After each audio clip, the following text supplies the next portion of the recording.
ಹೆಸರೇ ರಾಮ. ಜೀವ ಹೋದರು ನಾಲಿಗೆ ಮೇಲೆ ಶ್ರೀರಾಮನಾಮ.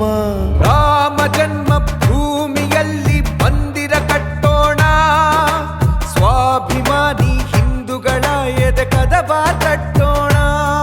ಇದು ಸನಾತನ ಧರ್ಮದ ಪುನರುತ್ಥಾನ. ವೀರಾಧಿ ವೀರ ಶೂರಾಧಿ ಶೂರ, ಶ್ರೀರಾಮನ ಹೆಸರಲ್ಲಿ ಭಾರತೀಯರು ಒಂದಾಗೋಣ. ಎದೆಯನು ಬಗೆದರು ರಾಮ, ಉಸಿರಿನ ಉಸಿರು ರಾಮ, ಆತ್ಮದ ಸಖನಿ ರಾಮ, ಪುರುಷೋತ್ತಮ ಘನಶ್ಯಾಮ.